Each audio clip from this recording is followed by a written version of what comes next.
নাহমাদুহু ওয়া নুসাল্লি আলা রাসূলিহিল কারীম, আম্মা বাদ। জামিয়া সালাফিয়ার প্রতিষ্ঠাতা শেখ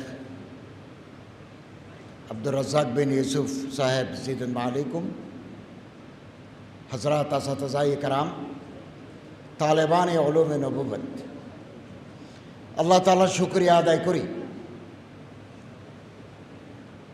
আজকের এই দ্বীনি আদারা জামিয়া সালাফিয়া পরিদর্শন করার সৌভাগ্য লাভ করলাম। আমি বহুদিন যাবৎ রাজশাহীতে আমার আসা যাওয়া আছে, 25 বছর যাবৎ। তো এখানে এত বড় একটা আদারা যেটার অনেক খুসুসিয়াত, অনেক বৈশিষ্ট্য আছে, আমার আসার সুযোগ হয়নি। আজকে আমি অত্যন্ত ভাগ্যবান যে আদারা আজকে আমি সচক্ষে দেখতে পেলাম। এমনি বিমানবন্দর থেকে নেমে ওদিকে যাওয়ার সময় প্রফেসর আসাদুল্লাহ গালিব সাহেবের মাদ্রাসায় 2 বার গেছি। এই মাদ্রাসা আরবি ভাষার উপর জোর দেওয়া হয়, এটা বিরাট বিরাট কথা। আমাদের অনেক মাদ্রাসা আরবিয়াতে আরবির উপর অবুর নাই, আরবির উপর জোর নাই। আলহামদুলিল্লাহ এখানে ভারত থেকে ওস্তাদরা আসেন, মদিনা শরীফ থেকে আসেন, সৌদি আরব থেকে, বিভিন্ন জেলা থেকে, বিভিন্ন দেশ থেকে আসে। তারা আরবি ভাষার উপর ছাত্রদের দক্ষতা পারঙ্গমতা শিক্ষা দেন, এটা জেনে খুব ভালো লাগলো। 1800 ছাত্র আছে পুরুষ শাখায়, মেয়েদের শাখায় প্রায় 900 সাড়ে 900 মতো আছে। এবং আমি ক্লাসরুমও ঢুকেছি, ভর্তি আলহামদুলিল্লাহ, ছাত্র ভর্তি, এবং এটা নোটও আছে মোট ছাত্র কয়জন, উপস্থিত কয়জন। এটা একটা সুন্দর ব্যবস্থাপনা দেখে আমার খুব ভালো লাগলো। এবং মোহতরম শেখ আব্দুর রাজ্জাক বিন ইউসুফ সাহেব জিদুন আলাইকুম নিজের 3 ছেলেকে যোগ্য বানিয়েছেন, মদিনা ইউনিভার্সিটি থেকে, লন্ডন ইউনিভার্সিটি থেকে, দারুল উলুম দেওবন্দ থেকে, তারপরে আব্দুর রহমান ভাই মিশর থেকে, আব্দুর রহিম ভাই এখন কিং আব্দুল আজিজ ইউনিভার্সিটি জেদ্দায়, ওনার মেয়েও রিয়াদে পড়াশোনা করেন। আমার খুব ভালো লাগলো, একটা এলমি খানদান, একটা এলমি পরিবেশ, খুব ভালো লাগলো। এবং মাদ্রাসার পরিবেশ, যেটাকে ইংরেজিতে বলে কনজেনিয়াল একাডেমিক অ্যাটমসফিয়ার, লেখাপড়া করার মতো একটা সুন্দর পরিবেশ। পরিবেশটা কিন্তু বড় কথা। আমি ইন্টারন্যাশনাল ইউনিভার্সিটি মালয়েশিয়ায় গেছি, আমরা এমনি মাদ্রাসার লেখাপড়া শেষ করার পরে আমি চট্টগ্রাম বিশ্ববিদ্যালয় থেকে অনার্স করেছি, এমএ করেছি, পিএইচডি করেছি। ওখানেও সুন্দর পরিবেশ, একটা বিরাট ব্যাপার। আপনি নিচে ফ্যাক্টরির উপরে, গুদামের উপরে একটা মাদ্রাসা করলেন, ওখানে পরিবেশ নাই। এখানে একটা নৈসর্গিক পরিবেশ আছে। আমার আরও ভালো লাগলো ইমাম আহমদ ইবনে হাম্বল একাডেমি। ইমাম আহমদ ইবনে হাম্বলকে আমরা চিনি না, কত বড় মুহাদ্দিস, মুহাদ্দিস কবির, আলিমুন বারিস। The world has ever produced. Imam Ahmad ইবনে হাম্বলের মতো মানুষ তৈরি হতে হাজার হাজার বছর লাগবে। হাই হাত আলা ইয়াতি জামানু বিমিসলিহি ইন্না জামানা বিমিসলিহি লাবখিলু। জামানা বখিল। ইমাম আহমদ ইবনে হাম্বল রহমতুল্লাহর মতো মানুষ তৈরি করতে জামানা বখালতি করে।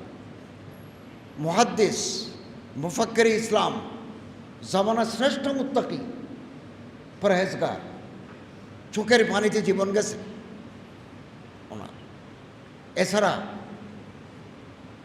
বেদাতি লোকেরা ওনার জেলে দিয়েছে, জেলে ওনার লিখিত মুসফাদাত কেড়ে নিয়েছে। যা আছে তা তো এক আলমারি, এক আলমারি।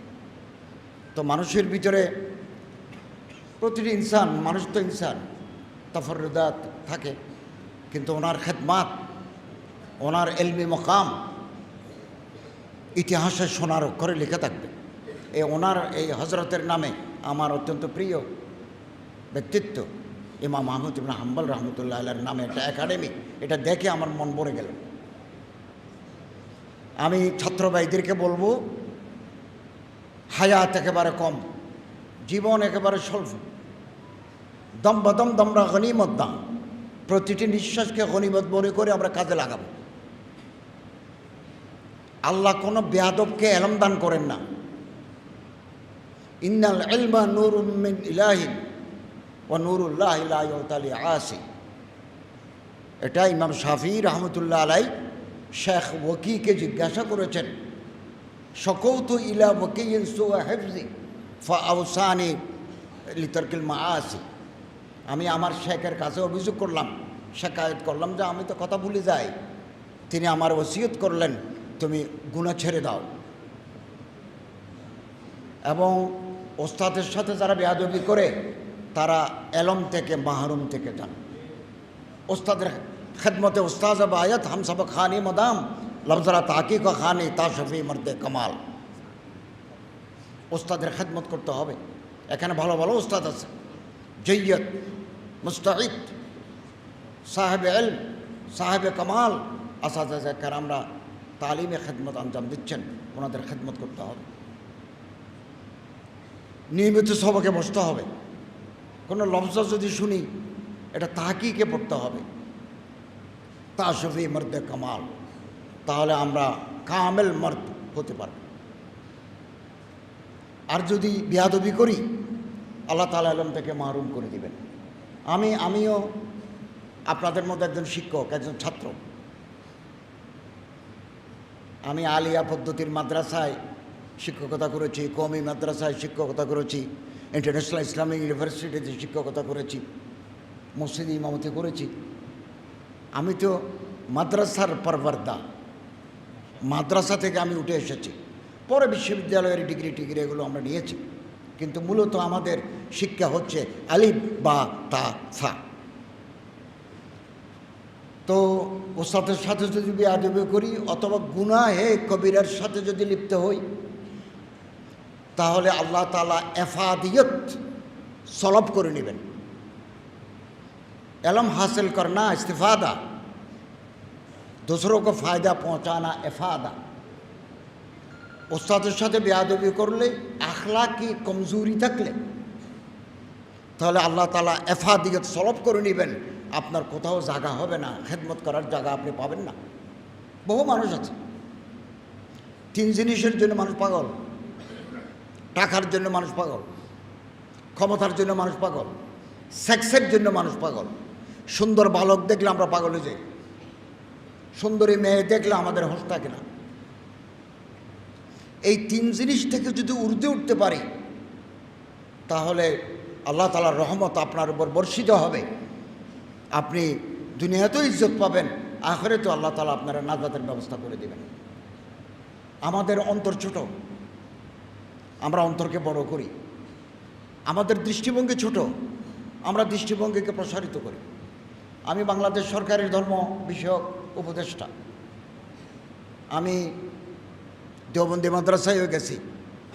এই প্রথম একটা বড় সালাফি মাদ্রাসায় আমি আসছি, এবং বেরলভির মাদ্রাসায়ও আমি গেছি। আমি হিন্দুদেরও মন্ত্রী, বৌদ্ধদেরও, খ্রিস্টানেরও। আমার মন্ত্রণালয়ে আলাদা আলাদা বিভাগ আছে, হিন্দু বিভাগ, হিন্দু আছে, হ্যাঁ, ধর্মকল্যাণ ট্রাস্ট, ওখানে হিন্দু বৌদ্ধ খ্রিস্টান আছে। বৌদ্ধ খ্রিস্টানের আলাদা আলাদা বিভাগ আছে, সবগুলো আমাদের আওতায়। তো আলহামদুলিল্লাহ, আমি ইখতিলাফাত মানুষের থাকবে, আগেও ছিল, এখনও আছে। ইখতিলাফ সত্ত্বেও আমরা কাছাকাছি আসতে পারি। আমাদের মধ্যে কাছাকাছি আসার অনেক মওয়াদ আছে। আমরা অন্তরকে বড় করি, দৃষ্টিভঙ্গিকে প্রসারিত করি। জহিরুদ্দিন মোহাম্মদ বাবর, মুঘল সম্রাট, ওনার একটা বই আছে বাবর নামা। উনি ওই বইটি লিখেছেন, ওনার বাড়িতে আফগানিস্তান, মুঘল সাম্রাজ্যের প্রতিষ্ঠাতা। উনি বলেছেন, ভারত মানে আমরা সহ ভারত, বৃহত্তর ভারতের মানুষের অন্তর ছোট। They have no room in their heart to accommodate others. তাদের কলিজের ভিতরে বেশি জায়গা নাই অন্যজনকে অ্যাকোমোডেট করার, অন্য মতাবলম্বীকে টেনে আনার এরকম জায়গা কলিজার ভিতরে কম।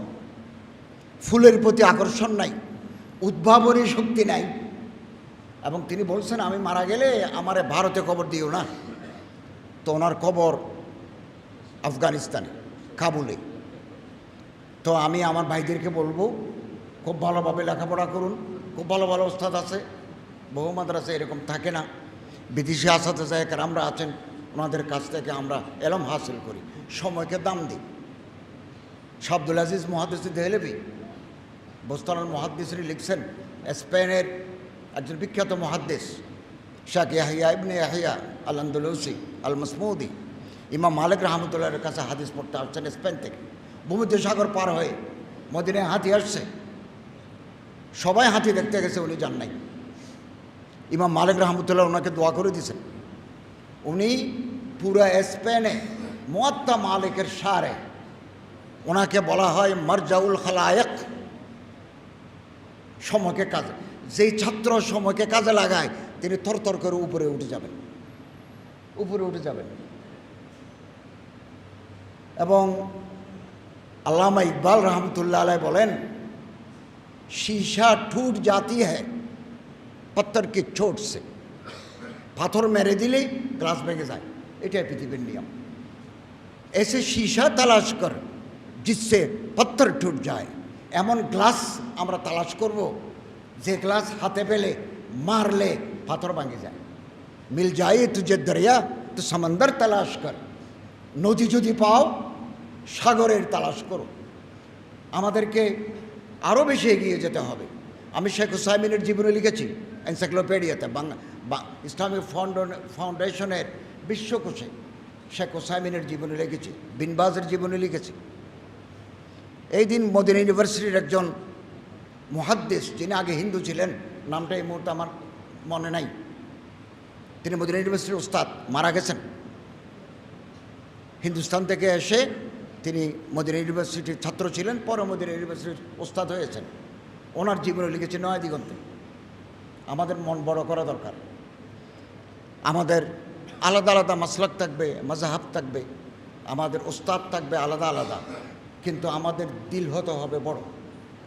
আগের জমানার বড় বড় ইমাম আহমদ ইবনে হাম্বল রহমতুল্লাহ আলাইহির মতো, ইমাম শাফি রহমতুল্লাহ আলাইহির মতো, এরকম ওনারা পারস্পরিক সম্পর্ক ছিল মধুর।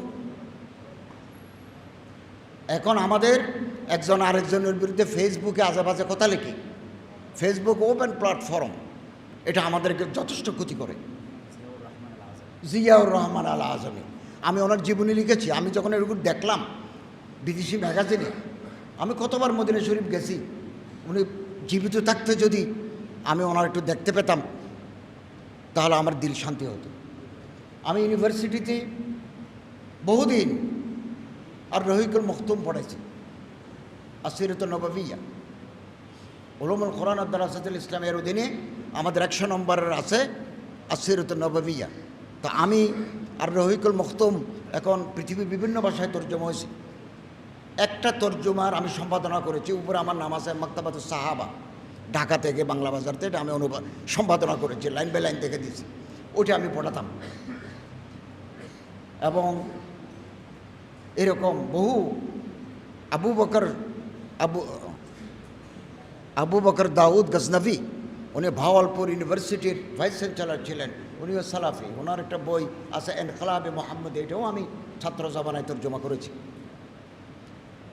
তো আমি অত্যন্ত খুশি হয়েছি শেখ আব্দুর রাজ্জাক বিন ইউসুফ সৈয়দ মালিকুম এর অধীনে এটা ছাড়াও আরও 3টা মাদ্রাসা আছে, 5000 ছাত্র আছে। আমি রাজশাহীতে যখন ওয়াজ করতে আসতাম, রাজশাহী, নওগাঁ, চাপাই, বিমানবন্দর, ওনার সাথে আমার বহুবার দেখা হয়েছে, হাত মিলিয়েছি। উনি বলেন রূপগঞ্জ যাচ্ছি, জমিয়ত আহলে হাদিসের ভাইয়েরাও আমার সাথে দেখা করেছেন। তো আমি এখন যাওয়ার পথে ডক্টর গালিবের ওখানে উঠব, এরপরে কাটাখালী মাদ্রাসায় যাব, ইসলামিক ফাউন্ডেশন অনুষ্ঠানে যোগদান করব, সাঁওতালদের মাঝে কিছু ত্রাণ দেব। আল্লাহ তাআলা আমাদের খেদমতে খলকের যে দায়িত্ব আল্লাহ তাআলা দিয়েছেন এটা যেন আমরা পরিপূর্ণভাবে পালন করতে পারি, সে তৌফিক আল্লাহ আমাদের দান করুন। এবং আল্লাহ তাআলা এই জামিয়া সালাফিয়া এই এদারাকে আল্লাহ তাআলা কবুল করুন। কিয়ামত পর্যন্ত দিন দুগ্নি রাত চুগনি তরক্কি দান করুন। হিন্দুস্তানের দেওবন্দে ওলামায়ে কেরাম, আব্দুল্লাহ ভাই দারুল দেওবন্দে পড়েছেন, আহলে হাদিসের যখন ন্যাশনাল কনফারেন্স হয় অথবা কওমি একজেহেতি কনফারেন্স হয় দিল্লিতে, আহলে হাদিসের ভাইয়েরা হজরত মাওলানা আরশাদ মদনী সাহেবকে প্রধান মেহমান করেন। এটা নজির একটা নয়, তাদের পুরো দেশব্যাপী মারকাজি আহলে হাদিসের যে কনফারেন্স হয়, হজরত মাওলানা আরশাদ মদনী সাহেব জিদান মা আলিকুম ওখানে তশরিফ, প্রধান অতিথি হিসেবে তশরিফ আনেন। আবার দেওবন্দে যখন কওমি একজেহেতি কনফারেন্স হয় তখন আহলে হাদিস অন্যান্য মক্তবে ফিকিরের হজরাত ওখানে তশরিফ আনেন। দারুল উলুম এর মেহমানখানায় ওনারা বসেন এবং মাদ্রাসার পক্ষ থেকে আমাদের মেহমানদারি হয়। পাকিস্তানেও আমরা দেখেছি এই সাম্প্রতিক কোভিড-19 তকি উসমানী সাহেব জিদান মা আলিকুমের জের কিয়াদত বেরলভি খানদানের মুফতি মুনিবুর রহমান আহলে হাদিসের যিনি পাকিস্তানের বড় ইমাম, উনিও এসেছেন। তো জাতির বৃহত্তর স্বার্থে আমাদের প্রয়োজনে একে অপরের সাথে হাত মিলাতে হবে, বুক মিলাতে হবে। আমরা একটা চ্যালেঞ্জিং মুহূর্তে রাষ্ট্রের দায়িত্ব নিয়েছি। তো রাজনৈতিক স্থিতিশীলতা আমরা যদি ফিরাতে পারি, যত তাড়াতাড়ি পারি, অর্থনৈতিক সাস্টেইনেবল ইকোনমি যদি আমরা করতে পারি, আইন শৃঙ্খলা যদি আমরা পুনর্বহাল করতে পারি, আমরা নির্বাচন কমিশনকে পুনর্গঠিত করে আমরা একটা সুষ্ঠু নির্বাচন দেব, যারা প্রত্যেকে তার ভোট, নিজের ভোট নিজে দিতে পারবেন এবং যারা ম্যান্ডেট পাবেন, যারা নির্বাচিত হবেন, এই নির্বাচিত দলের কাছে ক্ষমতা হস্তান্তর করে আমরা বিদায় নেব। আমি মনে করি আমাদের পাশে জামিয়া সালাফিয়া সহ রাজশাহী সহ গোটা বাংলাদেশের মানুষ আমাদের পাশে আছে এবং আমি আপনাদের সহযোগিতা চাই, দোয়া চাই, পরামর্শ চাই। আমার মন্ত্রণালয় সম্পর্কিত ওয়াকফ আমাদের আন্ডারে, তারপরে মডেল মসজিদগুলো আমাদের আন্ডারে, হিন্দু বৌদ্ধ খ্রিস্টানদের যে কল্যাণ ট্রাস্ট আছে এগুলো আমাদের আন্ডারে, ইসলামিক ফাউন্ডেশন আমাদের আন্ডারে, গণশিক্ষা প্রকল্প এগুলো আমাদের আন্ডারে। আপনাদের কোনো পরামর্শ থাকলে, অভিযোগ থাকলে সেটা আমাদেরকে জানাবেন। ইনশাআল্লাহ আজিজ আমি আমার শক্তি দিয়ে, আমার অবস্থান থেকে যতটুকু সম্ভব সেটা আমি করব ইনশাআল্লাহ। এবং এই দেশ আমাদের দেশ বাংলাদেশ, এখানে নানা মত নানা পথ থাকবে, মেনি ম্যান মেনি মাইন্ডস থাকবে। এই থাকাটাই হচ্ছে বৈচিত্র্য। একটা বাগানে কেবল গোলাপ হলে গোলাপের বাগান, চাপা ফুল হলে চাপা বাগান, নানা ধরনের ফুল থাকলে এই বাগানের দাম বেশি। এটা বৈচিত্র্য। আমার এই দেশ বৈচিত্র্য। তবে হানাহানি সংঘাত থেকে আমরা দূরে থাকবো, আমরা অন্তরকে পরিষ্কার রাখবো, অন্তরকে পরিষ্কার রাখবো। কথা শেষ। বাইহাকিতে একটা হাদিস আছে, আর সুনান কুবরা লিল বাইহাকি। রসুল মকবুল সাল্লাল্লাহু আলাইহি ওয়াসাল্লামকে জিজ্ঞাসা করা হলো, ইয়া রাসূলুল্লাহ, বেশি মানুষ জান্নাতে যাবে কোন আমলের বরকতে? হযরত বলেন, বিসালামতে সুদুরিহিম ও সাখাওয়াতে আনফুসিহিম। যার অন্তর পরিষ্কার আর যার হাত খোলা, যার হাত খোলা দান করে আর যার অন্তর পরিচ্ছন্ন, দিল মে কদুরত নেই, নেফাক নেই, আইনাত নেই, এই মানুষটাই জান্নাতি। আল্লাহ তাআলা আমাদের সবাইকে তৌফিক দান করুন।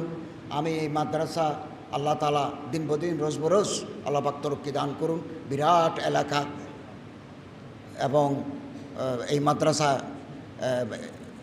কেবল রাজশাহীতে নয়, পুরো বাংলাদেশে, একটা উপমহাদেশে একটা মেসালে তারা হিসেবে আল্লাহ তাআলা কবুল করুন। আমিন।